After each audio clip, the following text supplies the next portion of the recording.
வணக்கம். உணவு மற்றும் உணவில் இருக்கிற பொருட்கள், அதாவது நம்ம உடலுக்கு தேவையான சக்தியை தருவதற்கு, உடல் கட்டமைப்பை உருவாக்குவதற்கு, அப்புறமா நம்மளுடைய நார்மலான ப்ளட் ப்ரெஷர் எல்லாம் செயல்படுத்துறதுக்கான தேவையான பொருட்களில் பிரதானமை திஸ் இஸ் மேக்ரோ நியூட்ரிஷன் சொல்லப்படக்கூடிய கார்போஹைட்ரேட், புரதம், protein and lipids, fatty acids, அதாவது கொழுப்பு. இந்த மூன்று தான் பிரதானமான செயல்பாடு. இது கார்போஹைட்ரேட் சக்தியை தருவதற்காக எந்த பொருளாக இருந்தாலும் குளுக்கோஸாக மாறி அது நம்மளுடைய சதைகளில் போய் எரிஞ்சு அது வழியாக தான் நமக்கு சக்தி கிடைக்கும். மனிதர்கள் இயங்குவதற்கு, நம்ம உடல் உறுப்புகள் இயங்குவதற்கு எல்லாம் கார்போஹைட்ரேட்ஸ், கார்ப்ஸ்ன்னு சொல்கிறது. அதுக்கப்புறம் புரோட்டீன். இந்த புரோட்டீன் ரொம்ப ரொம்ப முக்கியமானது. நம்மளுடைய உடலுடைய கட்டுமானத்திற்கு மிக முக்கியமானது. நம்மளுடைய செல்கள் உருவாவதற்கு, செல்கள் கட்டமைப்புக்கு, அப்புறமா அமினோ ஆசிட்ஸ்னு சொல்லப்படக்கூடிய நம்மளுடைய செல்லினுடைய மிக முக்கியமாக இருக்கிற டிஎன்ஏ, இன்னும் பல விஷயங்களுக்கு கட்டமைப்புகளுக்கு புரதம் தான் மிக பிரதானமானது. அது புரதம் சில நேரங்களில் நம்மளுக்கு சக்தியை அது பிரேக் டவுன் ஆகி அது குளுக்கோஸாக மாறி திரும்ப நமக்கு சக்தியையும் கொடுக்கக்கூடியது, அதிக சக்தியை கொடுக்கக்கூடியது. அப்புறமா லிப்பிட்ஸ் ரொம்ப முக்கியமான ரோல் இருக்குது அதுக்கு. ஃபேட்டி ஆசிட்ஸில் அதாவது கொலஸ்ட்ரால், எல்டிஎல், ஹெச்டிஎல், எல்டிஎல் டூல் டென்சிட்டி லிப்பிட்ஸும் நமக்கு தேவை. நிறைய வளர்சிதை மாற்றங்களுக்கு, நிறைய உடல் சக்தி கொடுப்பதற்கு. அதே மாதிரி நம்மளுடைய தசை நார் உருவாக்கங்களில் புரதம் எப்படி பங்களிக்குதோ அப்படி ஃபேட்டி ஆசிட்ஸோட பங்களிப்பு இருக்குது. இப்போ கொலஸ்ட்ரால்னு சொல்லப்படுவது ரொம்ப முக்கியமான ஒன்று. அது எப்போ பேட் கொலஸ்ட்ராலாக மாறுதோ அப்போ அது நமக்கு தீங்கு செய்யும். அதனுடைய இரத்த நாளங்களுடைய சோர்களில் போய் அது காயத்தை ஏற்படுத்தும். அங்கே ஒரு அக்ரிகேஷன் நடக்கும். அப்போ பிளேட்லெட் அக்ரிகேஷன் நடக்கும்போது தான் நம்மளுடைய இரத்த நாளங்களில் அடைப்புகள் ஏற்பட்டு ரத்தம் போகாமல் இருக்கும்போது அதுக்கு ஸ்டண்ட் போடுறது, இல்லை பைபாஸ் பண்ணுறது, இந்த மாதிரியான செயல்பாடுகள். அதே நம்மளுடைய இதயத்தில் இருக்கிற கரோனரி ஆர்டரிஸ்ன்னு சொல்லப்படக்கூடியதில் அங்கே ஏதேனும் பிரச்சனை ஏற்பட்டுச்சு, அங்கே பிளாக், இந்த மாதிரியான அடைப்புகள் ஏற்படுகிற பொழுது இதுக்கு முக்கிய காரணம் இந்த மாதிரி கெட்ட கொழுப்பும் கெட்ட கொலஸ்ட்ராலும் தான். அப்போ அங்கே ஏற்படக்கூடிய அதுக்கு தான் கரோனரி ஆர்டரிஸில் பைபாஸ் பண்ணுவாங்க. ஹார்ட் அட்டாக்ஸ் காரணமானதாக இருக்கும். அது மைல்டு அண்ட் சடன், இதுக்கு எல்லாத்துக்குமே காரணம் அந்த எந்த ஆர்டரிஸில் அது நடக்குதோ அதை பொறுத்து, எந்த வென்ட்ரிகுலரில் நடக்குதோ அதை பொறுத்து தான் அந்த அட்டாக்கினுடைய தன்மைகள் மாறுபடும். சரி, நம்ம இன்றைக்கி முக்கியமாக நான் பார்க்க விரும்புவது என்னென்னு பார்த்தீங்கன்னாக்கா, நமக்கு நம்ம உண்ணுகிற உணவுகளில் புரதங்கள் இருக்குது. நிறைய மில்லில் நிறைய தானியங்கள் வகையில், நிறைய வகைகளில் நமக்கு இயற்கையாகவே புரதம் கிடைக்கும். நீங்கள் ஒரு காலையில் சாப்பிடக்கூடிய சாம்பார் இருக்கிற பருப்புகளில் புரதம் இருக்குது. நீங்கள் எடுக்கக்கூடிய மாமிசங்களில் புரதங்கள் இருக்குது. அது மாதிரி சோயா, இன்னும் பிற பால் பொருட்களில் புரதங்கள் இருக்குது. இப்படி எண்ணற்ற நேச்சுரல் ப்ரோட்டீன் சோர்ஸஸ் எல்லாம் இருக்குது. நம்ம எடுக்கிற எல்லா உணவுகளுமே, இந்திய உணவுகள்லேயும் உருளைக்கிழங்கு புரதத்துக்கானதாக இருக்கும். கார்போஹைட்ரேட்டுக்கு கோதுமை மாதிரியான, ரைஸ் மாதிரியானவைகள் இருக்கும். கொஞ்சம் விட்டமின்ஸ்க்கு கொஞ்சம் வெஜிடபிள்ஸ் இருக்கும். அப்புறமா கொஞ்சம் கீரை வகைகள் எல்லாம் எடுத்துப்போம், நம்ம அதில் கொஞ்சம் கிடைக்கும். கேரட் மாதிரியான பொருட்களில் சில விட்டமின்ஸ், சில மினரல்ஸ் கிடைக்கும். இப்படி நம்ம அது சரி விகிதத்திலான உணவுகளை தான் நம்ம எடுத்துக்கிட்டு இருக்கோம். ஆனால் இன்றைக்கி கொஞ்சம் காலமாக சில விஷயங்கள் பேசப்படுது. அது என்ன அப்படின்னு பார்த்தோம்னா, கலோரிஸ் பேஸ்ட் ஆன் ஃபுட் அப்படின்னு 2 வகை நடக்குது. ஒன்று ஆரோக்கியம் சார்ந்து அலோபதி மருத்துவர்கள் கொஞ்சம் நடக்கிறது நல்லது தான். ஏன்னா நிறைய பேர் அலுவலகங்களில் அமர்ந்த நிலை வேலைவாய்ப்புகளை செய்வதால் அவர்களுடைய மூட்டுகளுடைய பயன்பாடு மற்றும் பல விஷயங்கள், அப்புறம் உளவியல் ரீதியான சிக்கல்கள் இருக்கிறதால ஒரு ரிலாக்ஸ் இல்லாமல் இருக்கிறது. இதுக்கு எல்லாமே நடைப்பயிற்சி மிக முக்கியமானது தான். ஆனால் நடைப்பயிற்சி ஒரு 10% தான் அது தீர்வுகளை கொடுக்கும், மிகப்பெரிய அளவுக்கு கொடுக்காது. ஆனால் நடைப்பயிற்சி தேவையானது, அதில் ஒரு மாற்று கருத்தும் கிடையாது. அப்போ அதை தாண்டி அடுத்த நிலைக்கு என்ன போகிறாங்கன்னா, ஜிம்மு அப்படிங்கிறது அதிகரிக்க ஆரம்பிச்சிருக்கு. அதனால் நிறைய பேர் வாக்கிங் போகிறதில் சோம்பேறித்தனம், எழும்புறதில் சோம்பேறித்தனம், இப்படி பல காரணிகளால் ஜிம்மை நோக்கி நகர்றாங்க. அப்போ ஜிம்மில் ட்ரெயினர்கள் அப்படின்னு சொல்லக்கூடியவர்கள் உடல் ஆரோக்கியம் என்பது ஜிம்மில் இருக்கிற இதில் நீங்கள் ஒர்க் அவுட் பண்ணிங்கன்னா உங்களுக்கு ஆரோக்கியம் வரும், மசில் நல்ல கட்டுமானத்திற்கு வரும் அப்படிங்கிற ஒரு பரப்புரையை ஏற்படுத்துகிறாங்க. நம்ம ஜிம்மிலையும் சில ஆரோக்கியம் ஏற்படும். உடல் சதைகளில் நல்ல மாற்றங்கள் ஏற்படும், ஆரோக்கியம் வரும். ஏன்னா நீங்கள் வந்து சாப்பிட்ட பொருளை நேற்று நிறைய சாப்பிட்ருக்கீங்கன்னா அதை பர்ன் அவுட் பண்ணிட முடியும். ஸோ நல்லது தான், அதனால் ஒரு பிரச்சனையும் இல்லை. ஆனால் ஜிம் முழு ஆரோக்கியத்தை கொடுத்துடும். நான் சாப்பிடுவேன், என்ன வேணாலும் சாப்பிடுவேன், காலையில் போய் ஜிம் போய் ஒர்க் அவுட் பண்ணி அதை நான் குறைச்சிருவேன் அப்படிங்கிற மனோபாவத்தை பார்க்க முடியுது. அது தவறானது. ஸோ அப்போ அந்த தவறானதுடன் பழக்கம் மட்டும் இல்லாமல் உணவு முறைகளில் மாற்றங்களை கொண்டுட்டு வராங்க. இப்போ நீங்கள் ஒருத்தவங்க வந்து குண்டாக இருக்கிறாங்க அப்படின்னா அவங்க உடல் எடையை குறைப்பதற்காக சில மாற்றங்களை பரிந்துரைக்கிறாங்க. அதாவது அறிவியல் ரீதியானு சொல்லி இங்கே பல வெயிட் லாஸிங் டெக்னிக்ஸ் எல்லாம் மார்க்கெட்டில் இருக்காங்க. அவங்கெல்லாம் பரிந்துரைக்கக்கூடிய விஷயங்கள் என்னவா இருக்குது அப்படின்னு பார்த்தீங்கன்னா, செயற்கை புரதங்களை கொடுக்குறாங்க. அது வந்து இந்த ரிவர்ஸ் மெட்டபாலிசம் பேஸில் அந்த வகைகளில் அவங்களுடைய உணவு பழக்கங்கள் வழியாகவே அவங்களுடைய உடல் எடையை குறைக்கிறதுக்கான வாய்ப்பு இருக்குது. அதாவது நிரந்தர தன்மை அதில் இருக்காது. இப்போ நீங்கள் ஒரு ப்ரோட்டீன் மிக்ஸை கொடுக்குறாங்க அவங்களுக்கு, உங்களுடைய உணவை குறைச்சிக்கன்னு சொல்கிறாங்க, அது ஒரு டைப். அப்புறம் பேலியோ டயட் அப்படின்னு சொல்லப்படுறதுல இன்னொன்றில் புரதம் மட்டுமே கொடுக்குறாங்க. அதன் அடிப்படையில் புரதத்துலேருந்து கார்போஹைட்ரேட் உருவாகிற பொழுது அதிக நீங்கள் புரதம் எடுத்திருந்தாலும் அது வந்து புறாமே செரிச்சிடும். அதனால் உங்கள் உடல் அடிப்போஸ் திசுவோட அளவு அதிகரிக்காது, உங்கள் உடல் எடையும் கூடுவதற்கான வாய்ப்புகள் இல்லை. உங்களுடைய ஹிப்பில், அதாவது ஆணுக்கு வந்து தொந்தியாகவும் பெண்களுக்கு வந்து இடுப்பு மற்றும் தொடைப்பகுதிகளில் சேரக்கூடிய அடிப்போஸ் திசுனுடைய அளவும் குறையும். ஸோ அதன் அடிப்படையில் வெயிட் லாஸ் வந்து குறையுது. இப்போ நீங்கள் வந்து ரிவர்ஸ் மெட்டபாலிசத்தில் பாதிக்கப்பட்டிருக்கீங்க அப்படின்னாக்க உங்களுடைய உடம்புல இருக்கிற பெண்களுக்கு தொடைகளில் இருக்கிற தசையெல்லாம் குறைய ஆரம்பிச்சிடும், இடுப்பில் இருக்கிற தசைகள் எல்லாம் குறைய ஆரம்பிச்சிடும். அப்போ வெயிட் ஆட்டோமேட்டிக்காக குறைய ஆரம்பிச்சிடும்.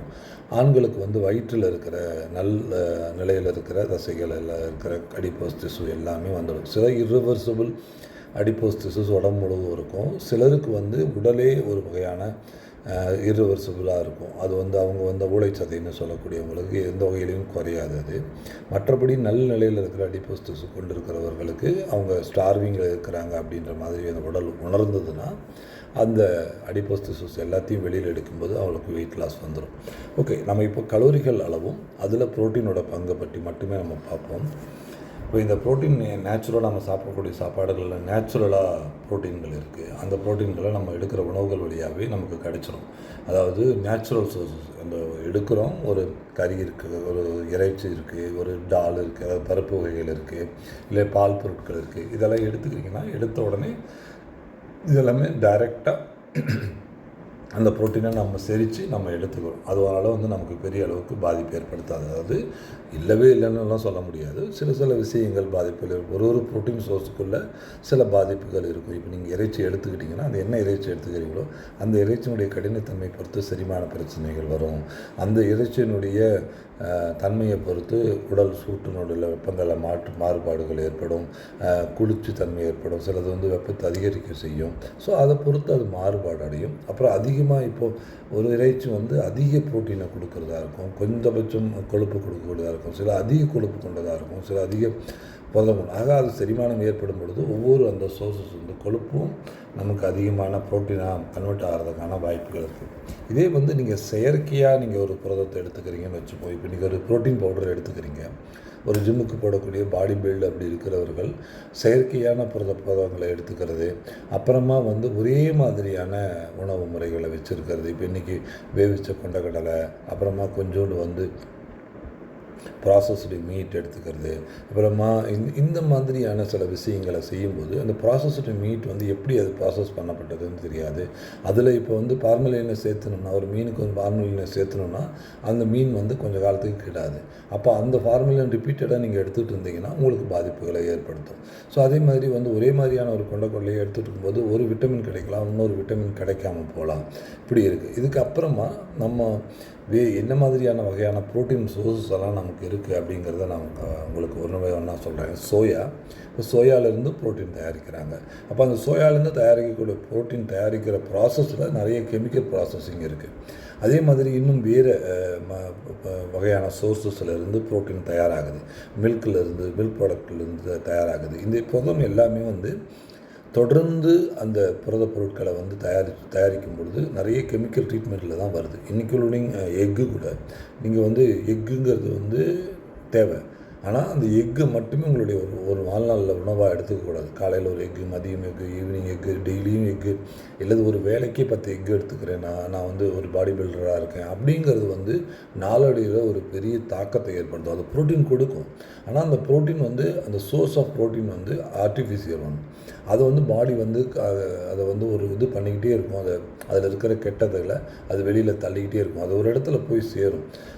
தேவையில்லாத பொருட்கள், நீங்கள் சாப்பிடக்கூடிய பொருட்களில் இருக்கிற ஒரு பூச்சிக்கொல்லியாக இருக்கலாம், இல்லைன்னா ஒரு தேவையில்லாத ஒரு ஆன்டிபயோட்டிக்காக இருக்கலாம், எதுவாக இருந்தாலும் அது பாடி கொண்டு ஒரு இடத்துல வைக்கும்.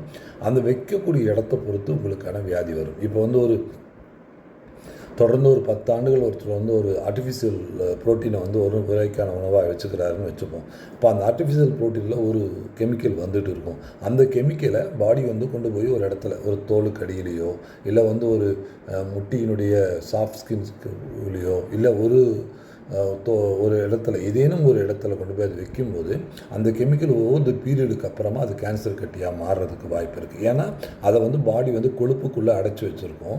அந்த கொழுப்புக்குள்ளே அடைச்சி வச்சுருக்கும் போது அது வந்து அதனுடைய நச்சுத்தன்மையை பொறுத்து அது வெடிச்சிட்டு வெளியில் வரும். அப்போ அது வெடிச்சிட்டு வெளியில் வந்துருச்சுன்னா அது போய் சில செல்களில் போய் அதை ஒட்டும்போது அந்த செல்லில் அது தாக்கத்தை ஏற்படுத்தும். அப்போது அந்த செல்லினுடைய வளர்ச்சி முறையற்றதாக போகும். கேன்சர்னால் என்ன? இயல்பாக வளர வேண்டிய ஒரு உறுப்புனா இப்படி தான் வளரணும், ஒரு தோல்னால் இப்படி தான் வளரணும்னு முறை இருக்கும். அந்த முறையை அது உடச்சி விட்டுடும். ஸோ அதனால் நீங்கள் ஒரு ஆர்டிஃபிஷியலாக ப்ரோட்டீனை நீங்கள் தொடர்ந்து எடுத்துக்கிட்டே இருந்தீங்கன்னா இந்த மாதிரி பாதிப்பு ஏற்படும். இப்போ இன்னொன்று வந்து ஹைட்ரஜனேட்டட் வெஜிடபிள் ஆயில்ஸ்ன்னு சொல்லுங்க, டால்டான்னு நீங்கள் எல்லாம் கேள்விப்பட்டிருப்பீங்க. இந்த டால்டா வந்து சீப்பஸ்ட் வந்து சோர்சஸ் ஆஃப் ப்ரோட்டீன் தான்.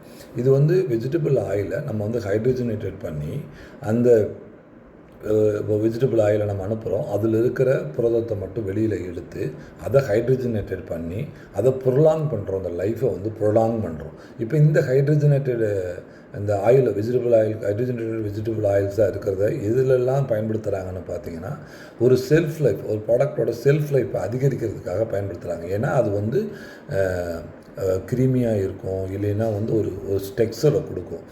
அதனால் இப்போ வந்து நீங்கள் போகிற பேக்கரிஸில் கிட்டத்தட்ட 600 வகையான டால்டாக்கள் மார்க்கெட்டில் இருக்குது. நீங்கள் போகிற பேக்கரிகளில் இருக்கிற ஸ்வீட்கள் வந்து ஒரு குறிப்பிட்ட நாட்கள் வரைக்கும் எந்த விதமான கெடுதலையும் அது ஏற்படுத்தாது. ஏன்னா அது வந்து ஹைட்ரஜனேட்டட் ஃபேட்டி ஆசிட்ஸ், அது ஹைட்ரஜனேட்டட் வெஜிடபிள் ஆயில்ஸ்லேருந்து செய்யப்பட்டது. அந்த டால்டா மாதிரியானதெல்லாம் செய்யப்பட்டதால் அதுக்கு மனம் இருக்காது. அது வந்து அந்த ஸ்வீட்டோட லைஃப் வந்து கெட்டு போகாமல் பார்த்துக்கும். இதே ஒரு நெய்யில் செய்த ஒரு ஸ்வீட்டையும் ஒரு டால்டாவில் செய்த ஸ்வீட்டையும் நீங்கள் பக்கம் வச்சிங்கன்னா டால்டாவில் அது வந்து லைஃப் அதிகமாக இருக்கும். அதே நெய்யில் செய்ததோட ஸ்வீட்டோட லைஃப் வந்து குறைஞ்சிடும். ஏன்னா அது டிஸ்இன்டகிரேட் ஆக ஆரம்பிக்கும். அது வந்து நேச்சுரலான ஒரு ப்ரோட்டீன், அதாவது நேச்சுரலான ஒரு பொருள். ஸோ அதனால் அதோட தன்மை மாற ஆரம்பிக்கும். அந்த நெய் பொருட்கள், சிக்குவாடை, இந்த மாதிரி பல விஷயங்களை நீங்கள் நோட்டீஸ் பண்ண முடியும். ஸோ ஆனால் இது ஹைட்ரஜனேட்டட் டால்டாங்கிறது வந்து அது ஒரு டெக்ஸ்சரையும் கொடுக்கும், அது வந்து அழிவையும் ஏற்படுத்தாது, அதனுடைய செல்ஃப் லைஃப்பையும் கூட்டும். அதனால தான் நம்ம பயன்படுத்தக்கூடிய தமிழ்நாட்டில் இருக்கிற பல சாக்லேட்களில் இந்த ஹைட்ரஜனேட்டட் வெஜிடபிள் ஆயில்ஸோட பேஸ் இருக்கும். ஒரு 0.4% or 0.5% இருக்கும். அதுக்கு மெயின் காரணம் க்ரீமி டெக்ஸ்சர் அது தொடர்ந்து நீடிக்கிறதுக்கும், அதனுடைய சேஃபை, அதாவது அதனுடைய உருவத்தை, ஒரு பாருங்கிற சேஃபை வந்து அது ரீட்டைன் பண்ணுறதுக்கும் அது ரொம்ப ஹெல்ப் பண்ணுறது. இது எல்லா ஸ்வீட்ஸ்லேயும் இருக்குது, எல்லா சாக்லேட்ஸ்குள்ளேயும் இருக்குது. மெயின் காரணம் அதனுடைய டெக்ஸ்சரை மெயின்டைன் பண்ணுறதுக்காக தான். எஸ்பர் வந்து ஒரு ப்ரோட்டீன் இருக்குது அப்படின்னா அந்த ப்ரோட்டீனுக்கு வந்து வாழ்நாள் இருக்கும். எல்லா ப்ரோட்டீனுக்கும் ஒரு டைரி மில்க் ப்ரோட்டீன்னா அதுக்கு ஒரு வாழ்நாள் இருக்குது, ஒரு பன்னீர்னால் அதுக்கு ஒரு வாழ்நாள் இருக்கும், இப்போ ஒரு கேர்டுனா அதுக்கு ஒரு வாழ்நாள் இருக்கும். ஆனால் இந்த மாதிரியான இந்த சாக்லேட்ஸ் இருக்கிற பல சாக்லேட்ஸ்க்கு வந்து வாழ்நாள் அதிகரிக்கிறதுக்கு மெயின் காரணமே இந்த ஹைட்ரஜனேட்டட் வெஜிடபிள் ஆயில்ஸை ஒரு இன்க்ரீடியண்ட்டாக அதுக்குள்ளே சேர்த்துறது தான். சரி, இந்த ஹைட்ரஜனேட்டட் இது வந்து தயாரிக்கிற முறை வந்து முழுக்க கெமிக்கல் அந்த பயன்படுத்தி தான் அதனுடைய கொழுப்புகளை வெளியில் எடுத்து அந்த கொழுப்பை ஹைட்ரஜனேட்டட் பண்ணி அதை ஒரு டால்டாவாக நம்ம வெளியில் சப்ஸ்டியூட் பண்ணுறது கீயாக கொண்டுட்டு வராங்க. நீங்கள் அதை ரிப்பீட்டடாக எடுத்துக்கும் போது நம்ம உடம்புல சில மாற்றங்களை ஏற்படுத்தும். கார்டியோவாஸ்குலர் டிசீஸ் வர்றதுக்கு காரணமாக இருக்கும். அதே மாதிரி வந்து நீரிழிவு நோய்கள் வருவதற்கு காரணமாக இருக்கும். தைராய்டு பிரச்சனைகள், இன்னும் பல பிரச்சனைகள் வர்றதுக்கான வாய்ப்புகள் இருக்குது இதில். ஸோ நம்ம உள்ளுக்குள்ளே போயிடலாம் டாப்பிக்குள்ளே. அதாவது கலோரி பேஸ்டு வந்து உணவுகளை யாருமே எடுத்துக்க வேண்டாம். இது என்ன சோர்ஸில் இருந்து அது வருது. இப்போ வந்து நான் வந்து ஒரு எக் எடுத்துக்கிறேன், அதாவது இங்கே இருக்கிற இப்போ கிடைக்கிற ஒரு எக் இருக்குன்னா எனக்கு ப்ரோட்டீனே எதுவும் கிடைக்கலங்கிற போது நான் அந்த எக் எடுத்துக்கலாம். ஆனால் எனக்கு நிறைய ப்ரோட்டீன் சோர்ஸஸ்க்கான ஆப்ஷன் இருக்கும் பொழுது நான் எக்கை மட்டுமே பிரதானமாக நம்பி இருக்கக்கூடாது. அது ஒரு டயட், அது வந்து ஒரு வாழ்க்கை முறையில் எனக்கு வந்து நீரிழிவு நோயிலேருந்து நான் வெளியே வந்தேன், அதுக்கு காரணம் இந்த மாதிரியான ப்ரோட்டீன் எடுத்துக்கிறேன்னு சொல்லக்கூடாது. இது நாளடைவில் நம்மளுடைய உடல் உறுப்புகளை பாதிக்கும். இப்போ நமக்கு வந்து ready to eat animal proteins வந்து நிறைய அவைலபிளாக இருக்குதுன்னு வச்சுக்கோங்க. இது மீட் ஸ்நாக்ஸில் beef, turkey or chicken and jerky and meat sticks இது மாதிரிலாம். அப்புறம் டெய்ரி ப்ராடக்ட்ஸில் வந்து சிங்கிள்ஸ் ஆஃப் கிரேக் யுகாட், கடை சீஸ் வந்து வெளிநாடுகளில் ரொம்ப ப்ராப்ளமாக பயன்படுத்தப்படுது ப்ரோட்டீன் சப்ளிமெண்ட்டுக்காக. அப்புறம் prepacked cheese sticks high dairy protein சொல்லுது. அப்புறமா முட்டை, எக்கு. இது வந்து எக்கு வந்து வைட்லி இஸ் அ ப்ரோட்டீன் சப்ளிமெண்ட்டாக பார்க்கப்படுது. அது வந்து உண்மை. இது பிளான்ட்டு, அதாவது தாவரங்கள் சார்ந்திருக்கிற பிளான்ட் பேஸ்டு பேக்கேஜ் ஸ்நாக்ஸ் வந்து ரோஸ்டட் பல்சஸ் வந்து நீங்கள் மூங் தால் மாதிரியான பழசெல்லாம் பார்த்துருப்பீங்க. இதெல்லாமே வந்து chunky roasted chickpea, chana snacks and broad bean crisps and split pea snacks எல்லாம். அப்புறம் சோயா ப்ராடக்ட்ஸ் வந்து மெயினான ப்ரோட்டீன் சோர்ஸ் தான். Dry roasted edamame beans and seasoned tofu வந்து ஒரு டோஃபு. அப்புறமா வந்து சோயாவோட இது உள்ளதும் நமக்கு கிடைக்கிற ப்ரோட்டீன் சோர்ஸஸில் ஒன்று தான். அப்புறம் நட்ஸு, இந்த roasted almonds, peanuts, pistachios and pumpkin seeds கூட அதை பயன்படுத்துகிறாங்க நம்மளோட உணவுகளில். மிக்சஸ் ப்ரொவைட் இந்த பார்ஸ் அண்ட் பவுடர்ஸ் இருக்கு இல்லையா, அந்த மாதிரி ப்ரோட்டீன் பார்ஸ்ன்னு சொல்கிறது, இதெல்லாம் குணலா மிக்சஸ் என்று சொல்லி விற்றது சீட்ஸில் இருந்தது இதெல்லாம் தயார் பண்ணுறாங்க. Ready to drink protein shakes. Traditional மிக்சஸ்ன்னு பார்த்தோம்னா instant or ready to eat local mixes like chaat drinks or dal based, அதாவது பருப்பு வகை சார்ந்தது தான் இன்ஸ்டண்ட்டாக பயன்படுத்துகிறாங்க. இது ஹெல்த்தி சாய்ஸஸ் ஃப்ரம் ஹெல்த் லைனில்.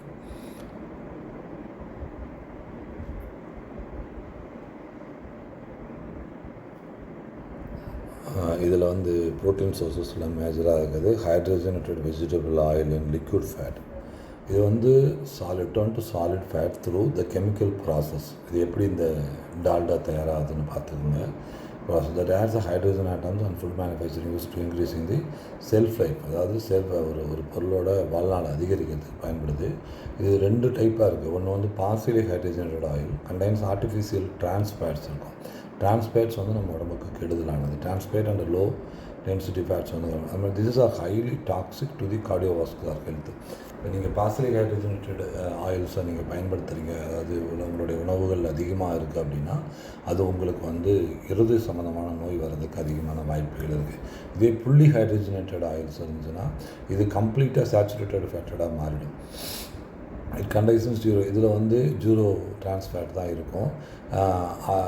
இதுவும் அதிக கலோரிகளை நமக்கு கொடுக்கும். ஆனால் அது என்ன கலோரிகளை கொடுக்கும், ஆனால் அது என்ன பிரச்சனை அப்படின்னா தொடர்ந்து நீங்கள் அதை எடுத்துக்கும்போது அந்த ப்ராசஸ் இருக்குல்ல, அந்த ஹைட்ரஜனேட்டட் பண்ணுறதுக்காக நீங்கள் பண்ண அந்த கெமிக்கலால் நம்ம உடம்புக்கு பாதிப்பு இருக்கும். இதனால் என்ன பிரச்சனைகள்லாம் வரும்னு பார்த்திங்கன்னா high density LDL low density லிப்பிடோட கொலஸ்ட்ரால் லெவல் அது வந்து அதிகரிக்கும். லோ டென்சிட்டி லிப்பிட் கொலஸ்ட்ராலோட லெவல் அதிகரித்ததுனாலே நம்மளுடைய ரத்த நாளங்களில் நிறைய சிக்கல்கள் வரும். இன்க்ரீஸிங் இந்த பேட் கொலஸ்ட்ரால் அப்படிங்கிறது நம்மளுடைய ரத்த நாளங்களுடைய உள்பகுதிகளில் ரப்சர்ஸ் ஏற்படுத்தி அங்கே ஒரு கேப் ஏற்படும். அங்கே போய் பிளேட்லெட் அக்ரிகேஷன் நடந்து அதனால் நம்மளுடைய ரத்த நாளங்களினுடைய அளவு குறைய ஆரம்பிக்கும், அதனுடைய ஃப்ளோ ஏரியா குறையும்.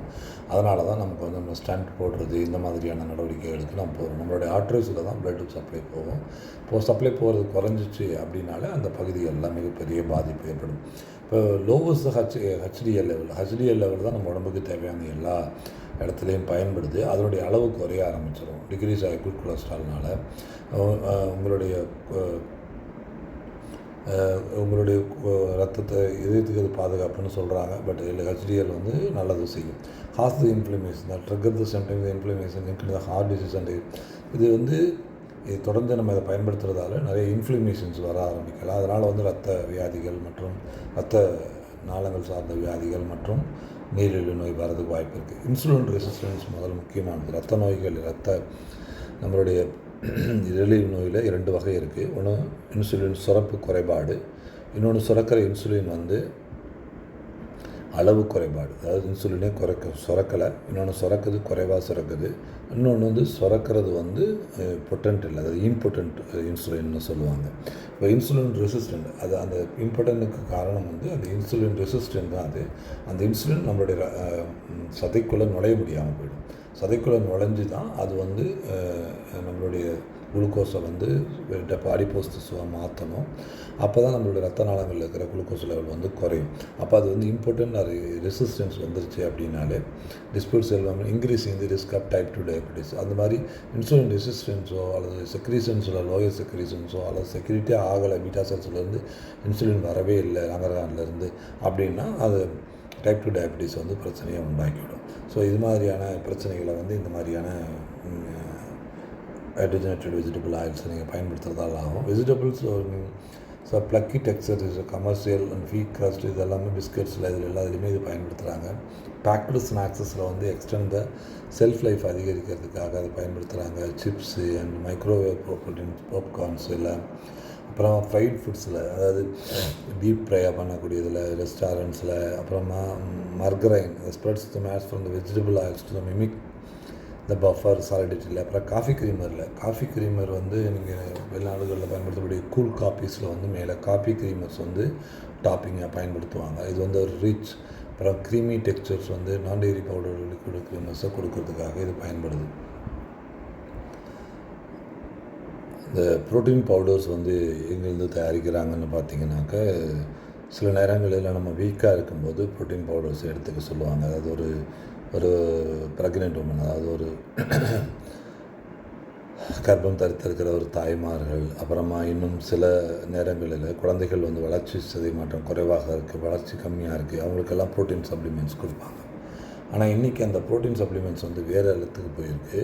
அதை வந்து ஒரு உடல் எடை குறைக்கிறதுக்கு பயன்படுத்துவது, அப்புறமா ஜிம்முக்கு போகிறவர்கள் உடல் கட்டமைப்பை மேம்படுத்துவதற்கு இப்படியெல்லாம் பயன்படுத்துகிறாங்க. இதில் மில்க்லேருந்து தயாரிக்கிறாங்க ப்ரோட்டீன், அப்புறமா இந்த பருப்புகள் பீன்ஸு, அப்புறமா ஜோயா பீன்ஸ்லேருந்து தயாரிக்கிறாங்க. அப்புறம் அனிமல் பேஸ்டு ப்ரோட்டீன்ஸ் வந்து இந்த derive from this liquid by product of cheese manufacturing, அப்புறமா casein extracts from the curd பர்சனில், அப்புறமா எக் ஒயிட்லேருந்தும் ப்ரோட்டீன் தயாரிக்கிறாங்க. அப்புறம் பீஃப்லேருந்து வருது. அப்புறம் கொலோஜன்ங்கிறது நம்மளுடைய பயன்படுத்தக்கூடிய ஜெலட்டின், நம்ம பயன்படுத்தக்கூடிய கேப்சூல்ஸில் இதில் எல்லாம் இருக்கக்கூடிய தான் கொலோஜன். அது வந்து அனிமல்ஸோட ஒரு வகையானது தான். இந்த பிளான்ட் பேஸ்டு ப்ரோட்டீன்ஸ் வந்து extracted from cereals pulses peas, இந்த highly hypoallergenic easy to digestive soya, அப்புறம் ஹெம்பில் கூட இருந்து ப்ரோட்டீன் தயாரிக்கிறாங்க. அப்புறம் ப்ரௌன் ரைஸ்லேருந்தும், அப்புறமா சாச்சா இன்சிஸ் அப்படின்றதுலையும்.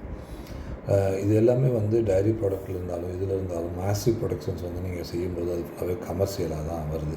ஓகே, இந்த ப்ரோட்டீன் பவுடர் நீங்கள் வந்து ஒரு மீலாக எடுத்துக்கலாம். இப்போ வந்து ஒருத்தர் வெயிட் லாஸ் பண்ணக்கூடியவராக இருந்தாலும் சரி, இல்லை ஒரு ஜிம்முக்கு போகக்கூடிய ஒருத்தர் வந்து எக்ஸசைஸ் பண்ணக்கூடியவரும் ஒரு ப்ரோட்டீன் பவுடரை ஒரு மீலாக எடுத்துக்க முடியுமா? The powder cannot be replaced a single meal for hour without eventually causing the severe nutrient deficiencies. அதனால் வந்து அப்படி வந்து ஒரு ப்ரோட்டீன் பவுடரை மட்டுமே ஒரு வேளை சாப்பாடு ஒருத்தர் எடுத்துக்கிட்டால் அவருக்கு வந்து நிறைய இம்யூனாசிட்ஸ் டெஃபிஷியன்சி வரும், அப்புறமா விட்டமின்ஸ் டெஃபிஷியன்சி வரும்.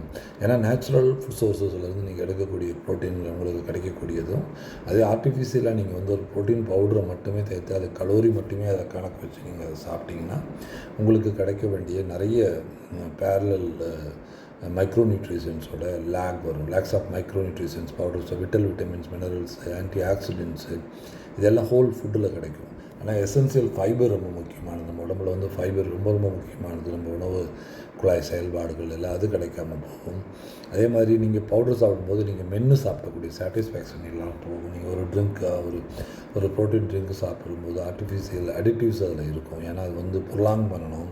அந்த ப்ரோட்டீனை வந்து நீங்கள் தக்க வைக்கும்போது ப்ரிசர்வேட்டிவ்ஸ், ஆர்டிஃபிஷியல் அதெல்லாம் வரும். அப்புறமா வந்து இம்பேலன்ஸ் மேக்ரோநியூட்ரிஷன் வந்து நீங்கள் ப்ரோட்டீனை மட்டுமே எடுத்துக்கிறதால கார்போஹைட்ரேட் லிபிட்ஸ் கிடைக்காமல் போகலாம். சேஃப்டி அண்ட் கன்வீனியன்ஸ்னால் எமர்ஜென்சி பேக்கப்புக்கு தான் நீங்கள் ப்ரோட்டீன் பவுடரை வச்சுக்கணுமே வெளியே ஒரு ஃபுட்டாக வச்சுக்கக்கூடாது. அப்புறம் 45 to shake, அதே மாதிரி வந்து ஓட்ஸு, ஸ்பின்ஸு, சீட்ஸ், இந்த மாதிரி எல்லாம் நிறையா ஷேக்ஸை நம்ம எடுத்துக்கலாம். போஸ்ட் ஒர்க் அவுட் ரெக்கவரி, அதாவது அது ரெகுலர் டயட்லேருந்து இதை கொஞ்சம் கூட சேர்த்துக்கலாம் மசில் ரிப்பேர் பண்ணுறதுக்காக. ஆனால் இதையே ஒரு ஃபுட்டாக நம்ம வந்து சூஸ் பண்ண முடியாது.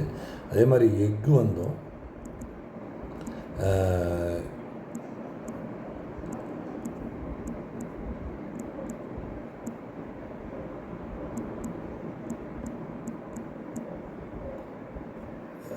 எக்கு வந்து ஒரு கம்ப்ளீட் மீலாக கணக்காகாது. Egg is one of the most compared food for the severe and excellent foundation to meal, but it's not a total meal by self. Egg மட்டுமே ஒரு மீலாக, இப்போ காலையில் நான் 2-3 எக் எடுத்துக்கிட்டேன், கொஞ்சோண்டு வந்து வெஜிடபிள்ஸ் எடுத்துக்கிட்டேன் அப்படின்னு சிலர் வீடியோக்களை போடுறத பார்க்க முடியுது. பட் அதெல்லாம் தப்பு. ஏன்னா அது வந்து ஒரு சோர்ஸ் தான். அதில் கணக்கு சொல்லும்போது 3 எக்கு இத்தனை கலோரி, 2 கடலப்பருப்புகள் வந்து ஒரு வெஜிடபிள் வந்து ஒரு வெள்ளரி, அப்புறமா தக்காளி 2, இது இல்லை டயட். இப்படி கிடையாது. கலோரி பேசிஸ் மட்டுமே கணக்கு பண்ணக்கூடாது. ஏன்னா மேக்ரோ நியூட்ரிஷன்ஸில் தான் கலோரிஸ் கணக்கு வரும். அது வந்து நீங்கள் ப்ரோட்டீன் எடுத்துக்கிட்டாலும் அது கார்போஹைட்ரேட்டாக மாற்றிக்கும், லிப்பிட்ஸ் எடுத்துக்கிட்டாலும் கார்போஹைட்ரேட்டாக மாற்றிக்கும். என்ன அதில் அதிகமான செலவுகள் ஏற்படும். அதனால் வந்து உங்களோட எடை கூடாது. நீங்கள் ஒரு எதை எடுத்துக்கிட்டு, இப்போ கார்போஹைட்ரேட் எடுத்துக்கிறீங்கனாலே உங்களுக்கு சர்க்கரை வியாதி வரும்னு சொல்ல முடியாது. நீங்கள் செய்யக்கூடிய தவறான செயல்பாடுகளால் இந்த மாதிரி ஹைட்ரோஜனேட்டட் வெஜிடபிள் ஆயில்ஸ் இருக்கிற அதிகமான பொருட்களை எடுத்துக்கிறது, அதிகமான இந்த மாதிரி ஸ்நாக்ஸஸ் எடுத்துக்கிறது, இந்த மாதிரியான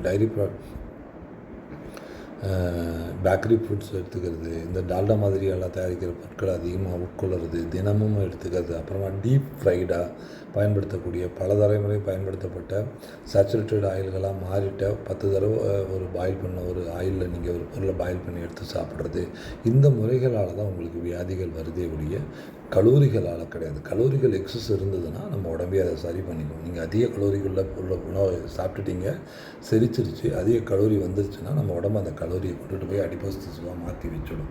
அப்புறமா வேறு நீங்கள் எடுத்துக்கிறீங்க, லிப்பிட்ஸ் எடுத்துக்கிறீங்க, இல்லைன்னா ப்ரோட்டீன் எடுத்துக்கிறீங்கன்னா அதாவது ப்ரோட்டீனாகவே ஒரு இடத்துல கொண்டு போய் அது வச்சிடும். அடிப்போஸ் திசுவாகவும் வைக்கும், லிப்பிட்ஸாகவும் வச்சுக்கும். கொழுப்பு வந்து தேவைப்படுதுன்னா சில இடங்களில் உங்களுக்கு தேவையில்லாத பொருட்கள் கொண்டு வந்திருக்கீங்கன்னா அந்த லிப்பிடை கொண்டுட்டு போய் அந்த தேவையில்லாத பொருளை ஒரு இடத்துல கொண்டு போய் அதை செட்டில் பண்ணி வச்சிடும், அதை ரொட்டேட் பண்ணிவிடும், மேலே ஃபுல்லாக அந்த லிப்பிட்ஸை பயன்படுத்திக்கும். ஆக லிப்பிட் தேவை எங்கெல்லாம் இருக்கோ, கன்ஸ்ட்ரக்ஷன்ஸ் எங்கே தேவைப்படுது, பாடியை பில்டு பண்ணுறதுக்கு, பாடியில் எங்கேயாவது தேவை கம்மியாக இருக்குது, ஒரு ரொம்ப லீனாக இருக்கிறீங்க அப்படின்னா, நம்மளுடைய கால் முட்டிகளோட நடுவில் இருக்கிற தசை நார்களில் தன்மை கம்மியாக இருக்குன்னா அங்கே எல்லாத்துக்கும் எங்கே தேவை இருக்கோ அங்கே எல்லாமே போயிடும். எக்ஸஸ் இருந்ததுன்னா அது கலோரியாக தான் எல்லாமே மாறும். நீங்கள் சாப்பிட்ற பொருட்கள் எல்லாமே கலோரியாக மாறும்ங்கிறதே முதல்ல தவறான பிரச்சனை. கலோரி எப்போ வேணும்னா உங்கள் உடம்புல சக்தி இல்லை அப்போது தான் கலோரிகளே உற்பத்தி ஆகும்.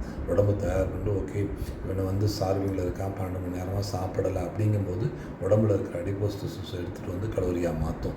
நீங்கள் சாப்பிட்ற பொருட்கள் எல்லாமே கலோரியாக உடம்பு பார்க்காது. கலோரி பேஸ்டு டயட் யார் ரெக்கமெண்ட் பண்ணாலும் அவர்கள் அறிவியலிகள் அல்லது மருத்துவம் சார்ந்த அறிவியல்ன்றதை நீங்கள் முடிவு பண்ணிக்கலாம். அதாவது யாருக்கு வந்து கலோரிகளை பற்றி பேசலாம்னா 3 வேளைக்கு பதிலாக 5 வேளை சாப்பிடக்கூடியவர்கள்ட்ட தான் கலோரியை குறித்து பேசணும். அவர்கள் அதை கொஞ்சம் குறைச்சிக்கிட்டால் நல்லது. ஏன்னா அப்போ அவங்களுடைய உடல் எடை கூடாது, வியாதிகள் வராது, இந்த மாதிரி சிக்கல்கள் வராது. அதனால் கலோரிகள் என்பது ஒரு கோடு தான். ஆனால் கலோரிகள் மேலே எந்த விதமான உணவு பழக்க வழக்கத்தையும் கட்டமைக்காதீங்க. அது வந்து தவறாக போய் முடியும் என்பது தான் என்னோடய பார்வை. அதை வைக்கிறதுக்கு தான் வந்திருக்கிறேன். ப்ரோட்டீன் ரொம்ப முக்கியமானது நம்ம உடம்புல.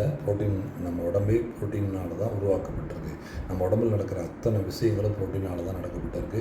நீங்கள் ஒரு குழந்தைக்கு அப்பாவாகிறதுக்கும் ப்ரோட்டீன் தான் காரணம். அந்த குழந்தை நல்ல வளர்ச்சி பெறுவதற்கும் நீங்கள் கொடுக்குற ப்ரோட்டீன் தான் காரணம். இப்படி எல்லா விஷயங்களும் நீங்கள் நல்லா சிந்திக்கிறதுக்கும் புரதம் தான் காரணம். உங்கள் உடலுடைய கட்டமைப்பு நல்லா ஸ்ட்ராங்காக இருக்கிறதுக்கும் புரதம் தான் காரணம். உங்களுடைய செல்கள் வளர்ச்சிக்கும் புரதம் தான் காரணம். நீங்கள் வேகமாக ஓடுறதுக்கும் உங்களுடைய பாடி ஸ்டாமினாவுக்கும் புரதம் தான் காரணம். கார்போஹைட்ரேட் சக்தி தான் கொடுக்கும். ஆக புரதம் ரொம்ப முக்கியமானது. ஆனால் அந்த புரதம் எங்கிருந்து வருதுங்கிறது ரொம்ப ரொம்ப முக்கியமானது.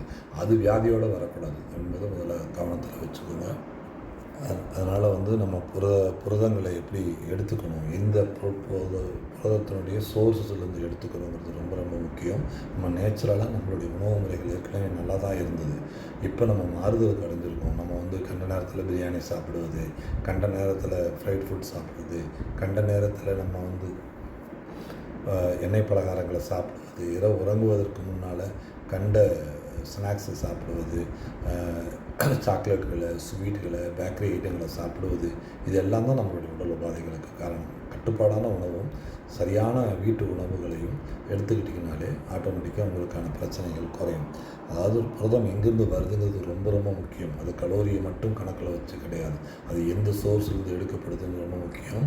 நீங்கள் வந்து ஒரு மில்க் ப்ராடக்ட்லேருந்து ப்ரோட்டீன் எடுத்துக்கிறீங்களா, அது வந்து நேரடியாக உங்கள் வீட்டிலே தயார் செய்யப்பட்ட ஒரு வெண்ணெயாக இருக்குதுன்னா அதுக்குள்ள மரியாதை வேறு. அதே நீங்கள் ஒரு கடையில் வாங்கின ஒரு வெண்ணெய்க்கு உள்ள மரியாதை வேறு. அதே மாதிரி வந்து நீங்கள் ஒரு புரதம் பால் பொருட்கள் பால் வந்து தயாரிக்கப்பட்ட ஒரு புரதத்தை எடுத்துக்கிறீங்கன்னா அதுக்குள்ள மரியாதை வேறு. அதே ஒரு டால்டாவா ஹைட்ரஜனேட்டட் வெஜிடபிள் ஆயில்ஸ்னால் தயாரிக்கப்பட்ட ஒரு பொருளை நீங்கள் எடுத்துக்கிறீங்கன்னா அதனுடைய மரியாதை வேறு. நெய்யிலிருந்து தயாரிக்கப்பட்ட ஒரு பொருளை எடுத்துக்கிறீங்கன்னா அதோடைய மரியாதை வேறு. அதே ஆயிலை வந்து பயன்படுத்தக்கூடிய ஆயில் நமக்கு நம்ம வாழ்க்கையில் பயன்படுத்தி கொண்டிருக்கிற கடலை எண்ணெய் மாதிரி நல்லெண்ணெய் மாதிரியான ஆயில்களை பயன்படுத்தும் போது ஏற்படக்கூடிய மாற்றங்கள் வேறு. அதே வந்து ஒரு ரைஸ் பிராண்டோ இல்லை ஒரு ப்ராசஸ்டு ரிஃபைன்டு சன்ஃப்ளவர் ஆயில் எடுத்துக்கிறதால அதில் வரக்கூடிய ரசாயனங்களால் ஏற்படுத்தக்கூடிய மாற்றங்கள் வேறு.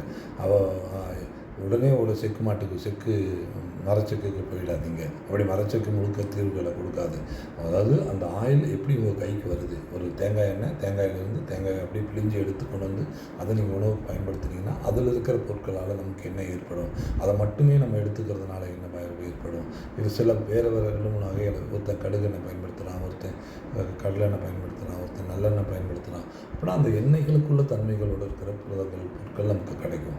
அதே மாதிரி ப்ராசஸர் ஃபுட்டு அதே மாதிரி வந்து ஒரு 10 தடவை பாயில் பண்ணப்பட்ட ஒரு எண்ணெயில் ஒரு பொருளை போட்டு எடுத்தாங்கன்னா அந்த பொருள் தன்னிலை இழந்துடும். அந்த பொருளை நீங்கள் தொடர்ந்து எடுத்துகிட்டே இருக்கும்போது கண்டிப்பாக அது நம்ம உடம்புல வந்து பாதகத்தை ஏற்படுத்தும். அதேமாதிரி பயன்படுத்தக்கூடிய ஒரு மீட் இருக்குன்னா ஒரு பிரியாணியில் அது எப்படி ஃப்ரெஷ்ஷாக இப்போ கட் பண்ணப்பட்டு உடனடியாக அது பயன்பாட்டுக்கு வந்துடுதுன்னா பிரச்சனை இல்லை. அதை ஒரு ஃப்ரீசரில் போட்டு அதை வேறு ஏதாவது பண்ணி அதை திரும்ப பயன்படுத்தி ஒரு 10 தடவை அது எடுத்தாங்கன்னா அதில் எந்த விதமான இதுவும் இல்லாமல் கார்சினோஜன் ஆட் ஆகிருந்ததுன்னா அந்த கார்சினோஜன் நம்ம உடம்புக்குள்ளே வந்துச்சுன்னா அது நம்ம உடம்பு ஒரு இடத்துல கொண்டு வைக்கும். அது நம்ம உடம்பை பெருசாக பாதிக்கும்.